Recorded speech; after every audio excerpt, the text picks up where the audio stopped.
谢谢，欢迎谢宁 ，Hello，欢迎郑元畅，欢迎两位。我们都穿格子的耶。对呀，我们今天很有默契耶。可是为什么裙子的长度很不一样啊？因为我觉得现在是冬天，应该让观众感受到我们季节的变化，而不是一昧的展示自己的身体，然后让观众想说：天哪，你们女明星是不怕冷哦？怎么会这样？看看你跟郑元畅的高度差好不好？刚好啊，幸福的高度，你看他的头就是离我有一段距离。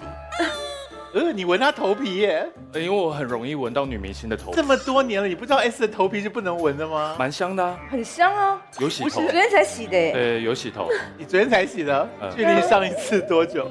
我有代言洗发精，我跟大家说过，我是每天都洗头的啊。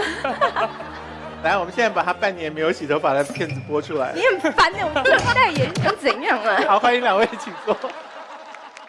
郑元畅当初的经典剧目就是《恶作剧之吻》，恶作剧之吻的那个吻发生在什么状况上？林依晨的那个角色，他说一直想要把我给忘了，然后我就气不过就强吻他。好，其实我放给你看这个片段。喜欢的人是你啊，可是我有什么办法？你一点都不喜欢我。哇，很感人呢。学弟，你有办法借位跟他接吻吗？为什么要借位？借位 OK 啊，所以他先抓着你的手，然后说，你就要说，反正你又不喜欢，对啊，我喜欢你。反正 Annie 我都说，反正我就是反正你又不喜欢我。什么快快快！好，3、2、1，来。你喜欢的人是我，不可以喜欢别人。对，我喜欢的人是你，那又怎么样？你又不喜欢我。 1、2、3，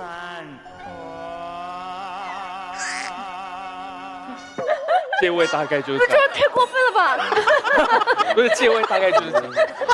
刚刚是手这样，没有浪漫的感觉，我不喜欢这样子，你不喜欢借位吗？我不喜欢这样子。那你跟演员沟通啊。你那借位不是这样子吗？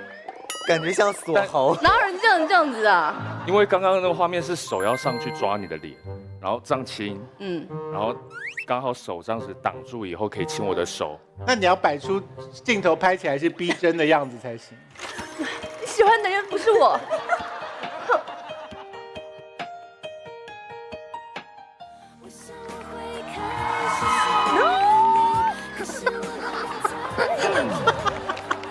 他是不是很不够意思，都没有跟你讲？对啊，而且他这样什么有没有礼貌啊？不要跟你演戏啊！郑元畅，你常常这样吗？不长，就只有拍过一部戏是亲借位的，其他全部都是亲真的。真的有拍过这样子的哦？拍过有拍过。你现在觉得你付出了劳力，可是没有得到什么收获，是不是？完全就没有浪漫的感觉啊！可是徐伟宁，你拍吻戏的时候会这样子吗？没有，都认真你有亲过假的吗？没有，没有。因为现在这个年代应该都是真亲吧？所以真亲都 OK 吗？ OK 啊，就是可能规定说手在哪里什么的。所以根本就不可能亲一亲就真的不小心投入太多感情，只会以尴尬收场，是不是？太久的话，对，太久会，太久会。郑元畅最近有在直播，嗯，你知道？知道。你怎么我最近你怎么在减肥知道的，然后每天晚上就睡前会看很多吃东西的视频。你刚刚说你为了减肥看郑元畅的直播，不是，是减肥的时候会很饿，但是又没办法吃东西，然后就看别人吃东西就会很过瘾。可是你看他吃东西，你不会想说啊，他这么帅都猛吃了，那我何苦还要这样逼自己？前3天会，而且也会想要放弃自己的演艺事业。看郑元畅的吃东西直播会看到想放弃演艺事业，对，就觉得吃的很开心，然后我也想那么开心。他没有放弃他的演艺事业啊。我是说我自己要放弃。你是有吃到这样这样吃吗？是，我吃东西都很快啊，所以很多粉丝说想要看我吃播，但我都跟他们讲说我吃播很无聊，因为大概10分钟之内就会结束。好，我要跟 S 一起看，来。今天我们的直播主题呢是圣诞大餐，我吃的都是低热量、健康的东西。所以你虽然是在吃，但是吃健康的东西哦。对，都是健康的东西。你在直播都不讲话了吗？吃东西不能说话，我吃东西那个菜会就这样安静的吃哦。对。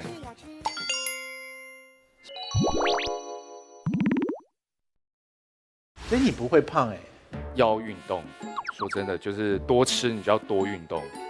所以你是一个愿意运动的人。愿意。当你看到网络上有一些就太胖的照片，你就会开始我要运动。可是看起来只要把自己练紧一点，不就 OK 了吗？对，就是重量训练跟饮食要互相配合，就把肌肉量跟脂肪做互掉。练紧一点是说他现在是松的吗？因为他的上衣让我看不出来他是肌肉还是肉。不要脱上衣的意思。你脱外套吧。它是一件的，它不是外套。这是一件，只剩 T 恤了。里面就是 T 恤。哇。什么？你这样还要他胸肌还在啊。对啊，还不错。那不就应该哇吗？你为什么要因为他胸肌下面有凸一个东西，我不确定那是腹肌还是肚子。是衣服的折痕是不是？对。哎，这个状态会使得你常常在家里面照镜子吗？不会，真的不会。我健身房的照片都是经纪人帮我拍的。OK。所以你去运动的动力是什么？吃。所以你鼓励自己运动的动力来源就是我这样才能够再吃下一顿更多的东西。更好的。对，因为不然你平白无故怎么会想要走进健身房？那你跟观众推荐啊，推荐他们要有纪律的运动。我知道运动让大家会觉得啊，真的提不起劲。可是如果你想要吃更多好吃的东西，真的唯一的方法就是要去运动，排汗，然后顺便可以排毒。对。请问你的吃东西直播带给了你什么啊？带给我的意义就是跟粉丝互动。互动我懂，可是你又不跟他们讲话。刚刚剪接的那个是都在吃，但是我吃完以后还是有跟他们说一些话。主要是因为那一天是圣诞节，所以也有祝福大家一些就跟圣诞节有关的。你圣诞节是一个人过？对，也不算一个人过，就是团队帮我拍的那个直播啊。团队是团队，他们不是朋友。我差点说不是人，不是人，团队是人了，只是不一定是朋友。因为平常讲话太狠了。我说你圣诞节没有真正的好朋友陪你哦。圣诞节没有，圣诞节就真的是做完直播就休息了。你不会就默默有眼泪滑下来吗？不会啊，有什么好难过的？你已经几年是一个人过圣诞了？我之前圣诞节大部分在工作，然后你说私底下感情的状态的话，大概2-3年了吧。所以他3年前不是一个人过。接下来交给你吧。我没有让你交给我，你可以留在手上。我们不是2个人一起主持节目吗？为什么都要我一个人？3年前我们也不是不认得呀。是很惨烈的分手吗？不是就是因为距离。工作距离啊，然后时间各忙各的。如果恋爱状态你超过1个礼拜没有互相传讯息或打电话的话，就等于自动分手了。3年前那个人比 S 高吗？比他矮。比我158你不是165吗？应该是跟你没有穿高跟鞋的时候差不多。就是跟我一样嘛。不要再问更多，忍住。去问徐伟宁好。徐伟宁呢？你也直播？对啊。你的直播是不是不讲话的？不是会讲话，就是煮菜跟化妆。所以你是很会煮，是不是？算是会，喜欢煮。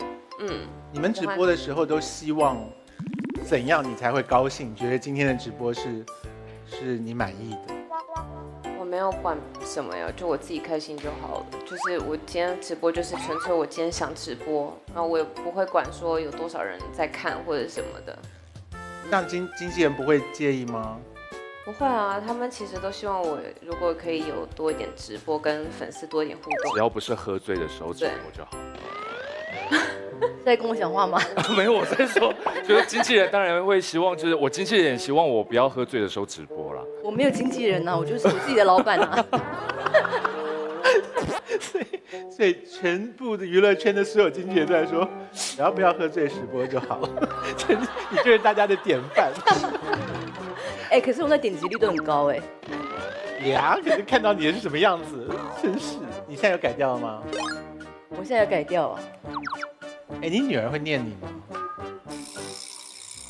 就是我们如果一起去我姐家吃饭的时候，他们就会说：“妈妈，你今天不要喝醉哦。”然后我就会说：“我知道，不要一直这样管我。”然后可能途中就是已经，我就觉得自己很 OK， 他们就会飘过来说：“妈妈，你喝醉了。”我就说：“没有。”他说：“你刚刚已经讲了好几个英文单字。”他们有收到讯息。他说：“还有你眼睛已经有点这样。”然后或是大舌头或是什么之类的，他们就会一一点出我喝醉的几个特征。嗯，那你教你怎么下台？我就会说走开，让我放松一下。你们知道妈妈压力有多大？然后开始哭，他们就会说她真的喝醉了，然后就打电话给什么我婆婆之类的、啊，说妈妈怎么样怎么样怎么样。而且你哭完应该会更醉，因为水分流失了以后，体内都是酒精。通常到哭的时候，就是已经开始忘记了。哦，你有 po 过你喝醉的样子在网络上吗？没有。那你很节制哎。你会 po 吗？超多的。我有还现场直播哎。还直播？你怎么口看了？因为喝醉酒就会很想要跟大家讲话，那个万一朋友都不理你，都不给你们电话。教一下他怎么你们教一下他怎么样能够克制？我没有办法克制，我懂啊。对，因为朋友都不理我，我想说好，不理我，我就跟全世界聊天。哦，我有个习惯是我不会一个人喝酒。哦，因为我会。对。当然，如果去外面跟朋友喝的话，大家就会互相彼此。对，徐熙娣为什么不出去跟朋友喝呢？不想出门了。因为我真的太喜欢在家里穿睡衣的感觉。那你可以约你的姐妹去你的家里陪你喝啊。对，但是姐妹就是喝到某种程度，她们就是会纷纷的离开啊。哦。然后剩下我一个人的时候，我就会又开始想要乱打电话，然后你就不理我，我就只好拍摄一些真性情的画面。伟宁也是会把自己喝醉的人吗？嗯，我喝醉蛮可怕的。我有的时候更严重一点，就是我喝醉之后会一直不停的讲自己的事情。我也会，然后有好几次就是不是他就是心如就是一直这样捂住我嘴说不要再讲了，赶快带走。所以你男友就算你在外面喝，他会愿意去接你。对。哇，这超耐烦的耶。我们不是有一起看过她的男朋友？哦，对哈，他有拍过你们的广告。他有跟你讲吗？他有跟我讲啊，但是他说 S 姐有把他认错，他是说你是把他认成是陈意涵的老公。啊，差这么多？应该是有人跟我讲说他就是那个哪一个明星的对男朋友。然后因为当时我看到你男友的时候，我就觉得说哇，这导演还蛮帅的，就有点试图想要那个。也不知道你们怎么讲话这么没，讲话好粗鲁哦。我就是想要试着让导演放轻松，跟他讲说，哎，我虽然是贵为巨星，但是我很随和哦，你不要紧张。我就想要跟他拉近距离啦。然后后来可能就被工作人员识破我的诡计，而且你都很丢脸，他就回去就会告诉徐伟宁说，小孩是想要对我动手动脚的。他没有这样讲吧？他没有。可是我觉得他真的还蛮帅的。然后我心里想说，徐伟宁。好 lucky 哦！他好像很高哎，很高，比他还高。他有190吗？193。所以你们认识的时候他是模特？我们认识，他是我高中同学。所以这么高的话，在学校应该就已经是出风头的人哦。是一个很怪的人，因为他是念美术系的，他基本上都不太讲话，然后就一个人很高高这样子，好像飘在空中这样。所以高中的时候他没有爱上你吗？我觉得应该有。所以他什么时候才开始注意到你的？我们是因为一个电视剧，然后他是导演，我们刚好在澳洲定妆。对，澳洲那一趟就爱上彼此了吗？他先传讯息给我，就聊天聊着假聊天，然后其实已经是在追求。对，就是会分享一些歌啊，然后看什么电影啊，什么的。对，比较那种精神层面、心灵层面，因为他是我见过超老派的男生，出去散步就是都不牵手，就连碰都不碰你。散步不牵手，那有什么好散的、就是对啊，我也觉得很奇怪。当然是要手牵手一起走路才有意义呀、就是没有啊，他就是要让腿运动啊。这你就已经邀约一个人跟你去散步了，然后你还不 care 他，那你散步应该一边弄哑铃，这样才有意义啊。你牵手有什么帮助？当然是要手牵手啊，不然婚姻怎么维持得住啊？那人家就会知道你是他太太。谁不知道我老公？你这个想法就不对了。因为我现在是用正面的态度跟大家讲，不管是情侣还是夫妻，走路的时候牵手真的可以维系。牵手就表示死会啦。那徐伟宁的男朋友可能就不想要公然死会啊。我觉得你讲话很任性哎，你没有想要好好活在这个世界上，对不对？你讲的话不合理啊。女生会觉得你不牵我手，是不是想要对外表示你是单身？那他干嘛还约他一起去散步？想当姐妹吧。你有问过他吗？说干嘛不牵手？我回来有问我的经纪人，哦，那时候真的还没在一起吗？没有，真的没在一起啊。然后他约你出来散步，对，出去聊天散步。那当然不好意思牵啊，很没礼貌吧？就是我们前面已经聊了这么多次了，你觉得他终于约你出来，可能会要进一步牵手吧？对，那一天你在期待他要牵你的手。对，然后而且我们是散了8个小时的步。 8个小时，请问是什么路线可以走8小时？我们就散北京的胡同，就我们在北京胡同绕了8个小时。他有跟你介绍什么景点吗？有，然后说这是什么什么，因为他就很喜欢胡同，对，然后想说有些比较暗的地方可能会牵到手，然后就也没有8小时中间总要停下来喝点东西吧？没有都没有，一直走因为他自己有带水壶。啊，是在践行的概念吗？他是把自己当导游是不是？为了微信计步，哎，8小时我一定翻脸呢，中间完全要停下来吃个东西吧？没有啊，然后散完步就各自解散哦。就他有送我回我住的地方，然后我们就散到早上5点。那很浪漫啊！半夜散步的时候不就应该牵手吗？没有啊，他就是觉得散步是为了了解彼此，然后他觉得到了第3次约会、第4次约会才应该要牵手。他心里有一个顺序，是不对是？对对所以2、3、4次也是散步吗？对，要看电影兼散步。你在早上5点之前，在几点的时候就已经觉得有完没完？每隔1个小时都会觉得够了没，但都会说服自己说，应该下1个小时就会有。 1个半小时就应该坐下来坐一下了，一定要坐下来，喝对啊个饮料什么的。或者对着湖水发呆也可以啊。为什么要连续8小时？他有跟你讲说这是一个考验吗？你要过了这一关才。没有，然后但他因为他自己喜欢拍照，所以他就会有时候带我，边散步边拍然。后就是会有时候走到胡同一些他是菜，讲到潸然泪下吗？走到一些菜园，然后他就拍我跟菜园的背影。这些都是我事后知道的。所以他不是说，哎，维尼，你去那个菜园那边转成背面给我拍。他就是走走，我就说，他说，你看那有菜园，我过去看的时候，他就真的像我在看的时候拍照。他想要捕捉自然的。对对对。那后来还有对给你看这些他的作品，是很事后，就我们真的确定在一起，他才给我看。但当下其实我是真的不知道。所以你一定有告诉他说你第一晚很不耐烦呢、我后来有讲啊，那他说什么？他就说，所以你那个时候就很喜欢我喽，就我就被将一军啊，早知道我不要问了。这也是一个考验。对，如果女生说那我们回家吧，就表示不够爱我。就没兴趣的意思。哎，对，那应该是可是你绝对不可能主动牵他。暗示已经很明显了吧？就是走路撞一下，手或是手好冷啊这样碰一下，就会有感觉了吧？他就是拎着我的后背包，就好像不知道在拎什么的。拎小孩，对啊，他是帮你减轻肩头的重量。对对对，那为什么不拿去背就好了？因为我说我不要啊，然后他就还那你就等于一直这样散步哦，那不是很累吗？对啊，是第一次，你真的很荒谬脚有腾空吗？没有差一点。听起来是救人的感觉。所以度过这一关就开始交往了。对，后来看了几次电影之后就确认，他的导演工作使他有机会接触很多明星吧？所以他都会跟你讲一下他对这些明星一起合作的感觉吗？哎，其实我们真的不谈工作的耶，嗯就是他要拍谁拍什么，然后实际内容是什么，基本上不聊。所以你要拍什么，你也不会跟他聊。我也不会跟他聊，聊了你就会想要知道更多，那就还不如就不要知道。对，目前是稳定状态。有觉得想要嫁给他吗？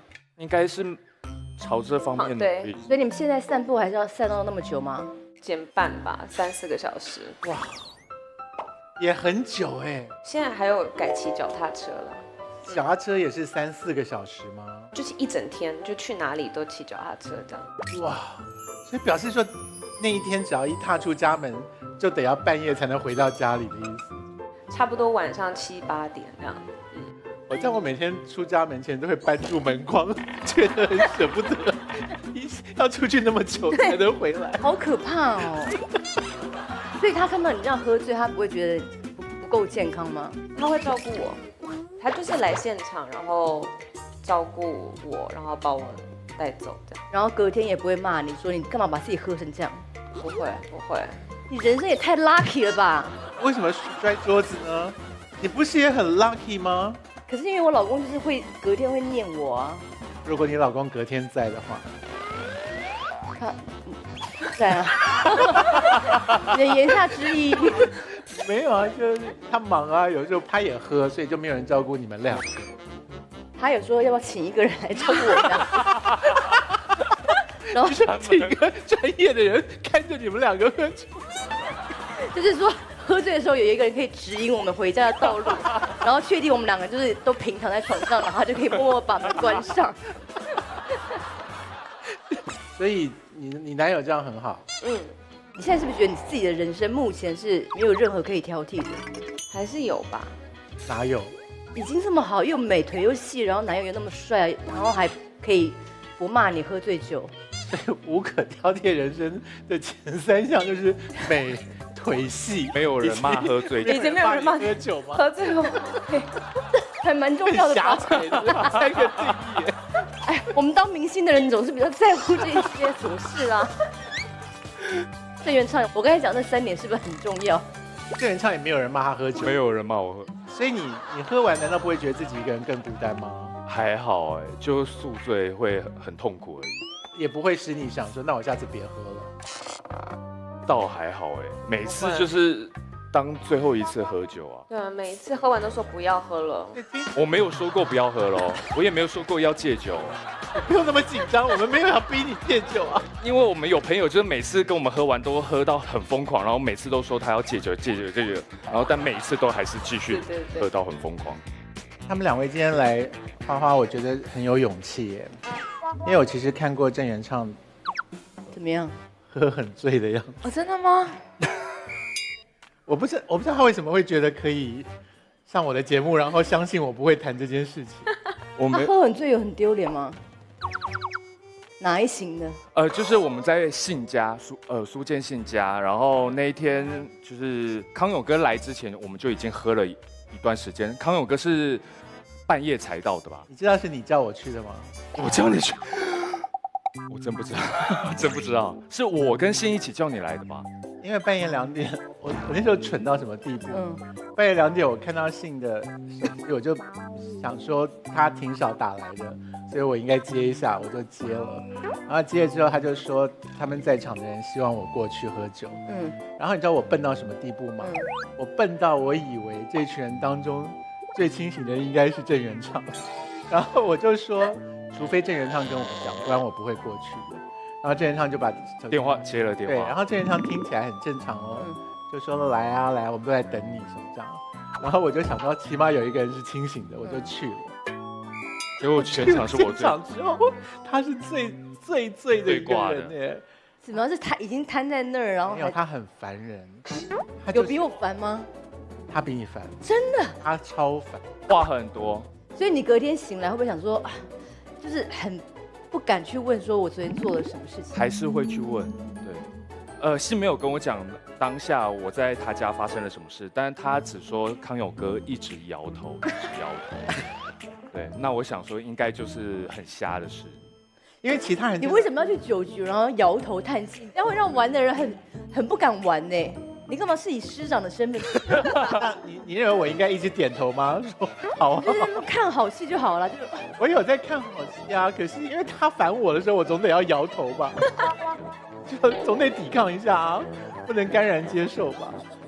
反正后来这些人都还是你的酒朋友嘛，就是可以放松的在他面前做任何事情，对，然后都不会耽误你的工作吗也不是每天都在喝，所以应该耽误不了什么工作。 ？OK，但我跟伟宁反而喝酒聚会的机会在去年比较多， OK， 我觉得你下一个副业可能是开酒吧哎，已经是了。啊，已经是有开了吗？有，在台北，那你为什么不去自己的酒吧喝？有时候也会在我的店里面喝，去他店里面只有死惨而已。他们会喝得更醉。对，因为他会灌你们，是不是？因为他的酒太厉害了。你是没想试？工作人员会照顾他，对不对？我的话，我就是醉倒的话，我就醉在店里面到天亮，是会平躺在地板上吗？会椅子上。沙发了。因为我喝醉了，没有人扛得动我，也没有人会送我回家，所以就原地休息躺着，起码开这个店有符合到你的工作需求啊，就至少有一个遮风有个地避雨的方你可以地方。躺着，这样不错。嗯，所以你现在这个店，你还是要坚持不邀不熟的朋友来喝个酒什么的，不太熟的朋友，私底下真的不会打交道，也不会想说让店里的生意变得更好，就约约看什么的。这真的不会。你死都不愿意邀我去，是不是？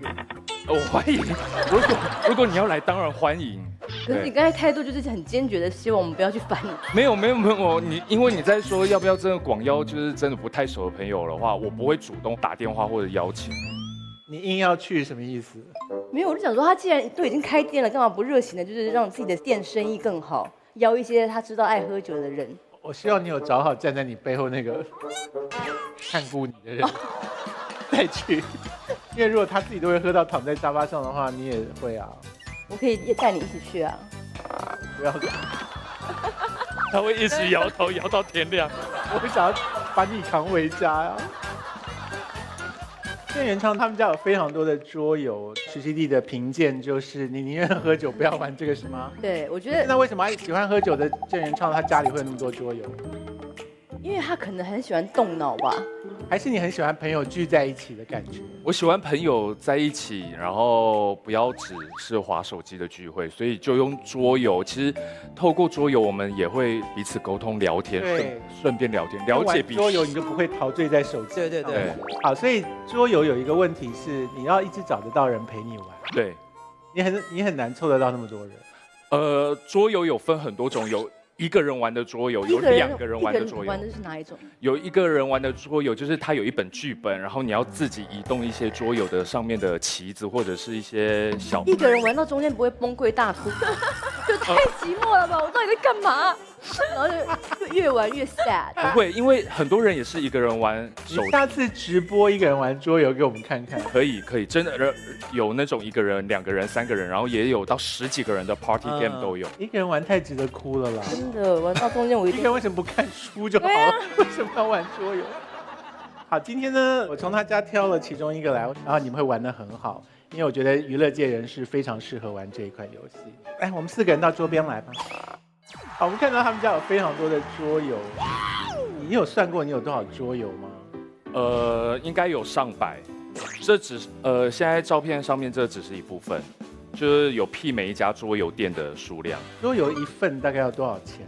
贵的有1000块人民币以上都有，因为有些是绝版或者是非常巨型，然后里面重量非常重。便宜的大概10几块就有了。你家是不是一个都没有？因为我真的不会玩桌游。S 有些桌游还蛮适合喝酒的时候玩的。不是因为我怕太难，我不会玩。哦，不会，有些很简单，像康永哥拿的那个就蛮简单。对，我从他家挑了其中一个来，我等下可以考验一下你的智商到底怎么样。好，我相信你们现在是清醒的，请坐哈。我会发给你们每一个人呢8张牌，这个牌有些是跟地点有关，然后呢，它有很多人物在里面，比方说国王或者仙子，然后它也有很多状况在，比方说房子失火了。里面混杂着刚刚这些东西，你们就要用你们手上的牌去说故事。谁最快的把手上的8张牌出掉，抵达他所抽中的那个故事的结局，他就赢了。好，我们先抽结局哈。我手上一共有5个，所以请你负责让我们一个人抽一个。我们一个人会抽到一个结局。你是不是还听不懂？我听得懂，我听得懂。所以结局是公开的吗？结局是公开的。我们现在把结局亮出来吧。